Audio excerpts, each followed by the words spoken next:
agradecer a organização do evento pelo convite feito à ANEEL. É um prazer estar aqui e conversar com vocês sobre um assunto tão palpitante. A geração distribuída é objeto de uma resolução da ANEEL, a resolução 482, que foi recentemente modificada pela resolução 687, mas ela continua carregando o número de 482, é uma resolução bastante conhecida no setor. Pode passar, por favor? Pode passar? Então, assim, a resolução 482 é uma resolução que trata na verdade, é uma resolução que ela foi feita não como um novo modelo de negócio para o setor elétrico brasileiro, mas foi como uma medida de eficiência energética. Para isso, ela troca energia sem circulação de dinheiro, não tem comercialização e a rede funciona como uma bateria virtual para aquela energia gerada pelo consumidor quando ele não consome integralmente aquela energia que ele gerou. Pode passar, por favor? Basicamente, esquematicamente, é simples assim como essa figurinha, né? Você tem uma fonte gerando energia ligada a uma carga, tem que ser uma carga, tem que ser uma unidade consumidora, que vai ter a geração distribuída ou geração própria, pode ser de qualquer fonte, eólica, solar, são as mais comuns que a gente tem no momento, e ela abate o consumo interno e o líquido vai para a rede. E esse líquido que vai para a rede, o consumidor tem até 60 meses para poder consumir essa energia. A gente cria um crédito. É um programa de milhagem, só que em vez de ser milha, é em quilowatt-hora. Essa aqui é a filosofia. Pode passar, por favor? É isso. A distinção tem um limite de potência a ser instalada, né? Esse limite para mini geração é de 5 megawatts e para microgeração, que a gente chama de microgeração, é de 75 kW. Na verdade, esse 75 kW não é um número da cartola, mas esse é o limite máximo de atendimento a uma unidade consumidora na baixa tensão, que é estabelecido na resolução 414. Por favor. E aí nós temos alguns exemplos, né, de aplicação da resolução 482. Esses casos são casos reais, concretos, de uso da geração distribuída para medida de eficiência energética. Pode passar, por favor? Pode passar. A resolução ela traz 4 modalidades de geração distribuída que são permitidas. A primeira a gente chama de GD junto à carga, é uma que já existia, né? Pode passar. A segunda é o que a gente chama de condomínio com GD, ou seja, você mora num condomínio de casas, você define lá que você tem 10 participantes, cada um participa com 10% daquela geração, você pode distribuir, cada um participa tanto do investimento quanto da energia gerada naquela proporção estabelecida na convenção do condomínio. É uma modalidade nova, nós temos ainda poucas aplicações no Brasil. O autoconsumo remoto já existia, né? Você podia gerar, sei lá, na sua casa, na cidade, e consumir no campo, desde que a única limitação do consumo remoto é que tem que estar dentro da mesma distribuidora, desde a mesma concessionária de distribuição. Ele já podia existir, você podia, no estado de Pituaçu, na Bahia, por exemplo, foi a primeira geração que a gente tem nesse modelo. Ele gerava energia para abatia a conta do estádio de Pituaçu na Bahia, e o crédito excedente era batido dentro de mais unidades da Secretaria de Trabalho lá do estado da Bahia, que conforme a indicação deles para bater o consumo dessas unidades.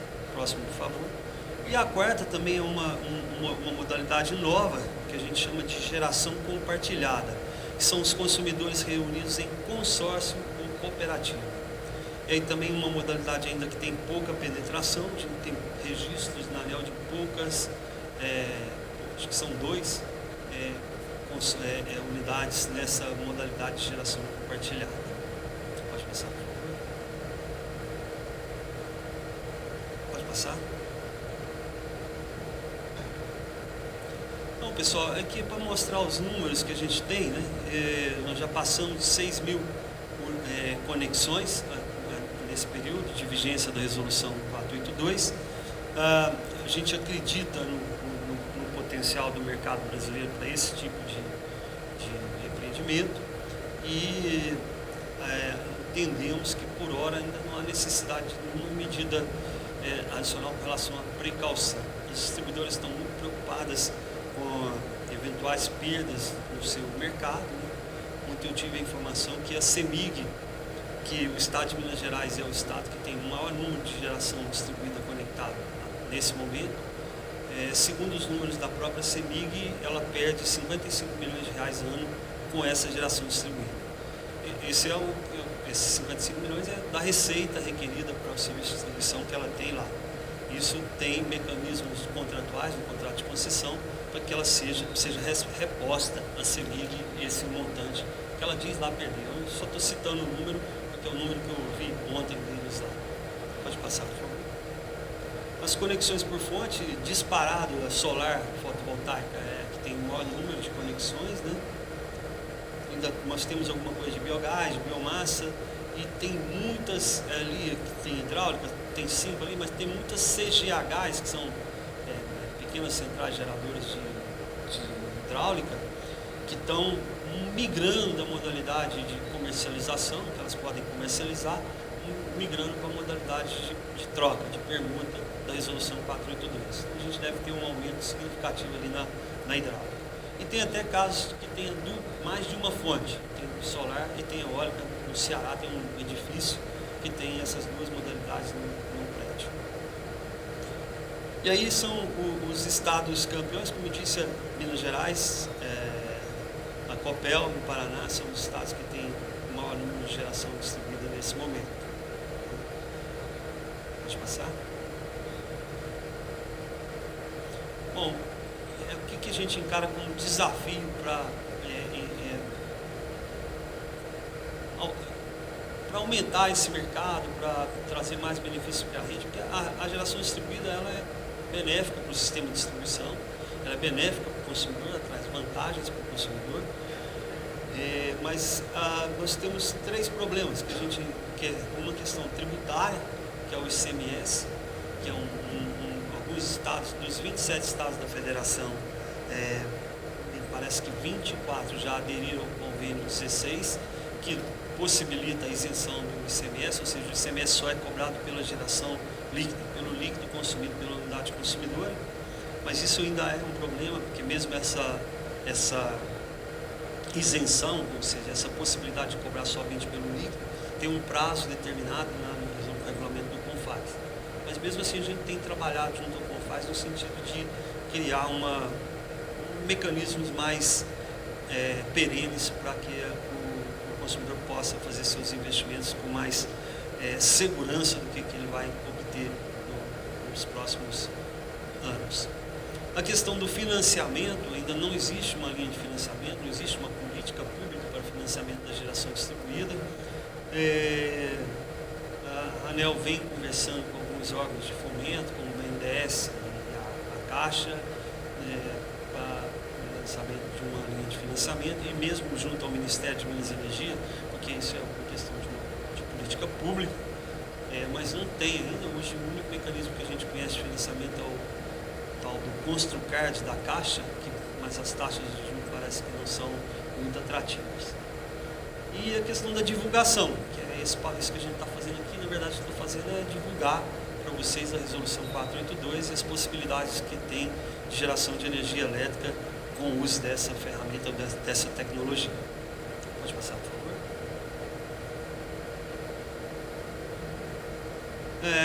Então, aí um exemplo, esse é uma foto do edifício sede da ANEEL, lá em Brasília, para quem não conhece, e a gente está instalando lá 1.760 painéis, com 2.904 metros quadrados e 510 kW de pico de potência instalada. Esse é um projeto dentro daquilo que o representante do Ministério de Minas e Energia falou, é uma ação de eficiência energética da SEB num edifício público, que é o edifício da ANEEL, a ação de eficiência energética. Pode passar, por favor. Pode passar. Então, assim, no site da ANEEL a gente tem disponibiliza uma série de informações sobre geração distribuída. Lá dentro de informações técnicas, você vai encontrar lá distribuição de energia, vai encontrar um link geração distribuída. Nós temos a resolução normativa 4482, nós temos uma cartilha que tenta explicar numa linguagem mais simples e mais clara a aplicação e as possibilidades que tem a resolução 482, e temos uma perguntas e respostas, a gente chama de FAQs, de perguntas e respostas sobre geração distribuída, ou seja, aquelas perguntas que a gente mais recebia lá na agência, os questionamentos que a gente recebia com mais frequência, a gente colocou eles dentro de um item lá de perguntas e respostas para facilitar um pouco mais a vida do consumidor. Pode passar, por favor? É isso, eu já falei, as condições para adesão e tal. E ali estão todos os documentos que a gente tem. A resolução, o caderno temático, o guia de perguntas e respostas, etc. Pode passar. Pessoal, basicamente é isso. Eu queria mostrar a resolução 482 e dizer para você que estou disponível para, na medida do possível, tentar trocar algumas ideias como a gente pode fazer para evoluir nesse campo, que é uma necessidade que acho que o Brasil em particular tem, de desenvolver a geração distribuída como um mecanismo que traga benefícios tanto para os consumidores que usam, quanto para os demais consumidores que estão conectados à rede de distribuição. Era isso, muito obrigado.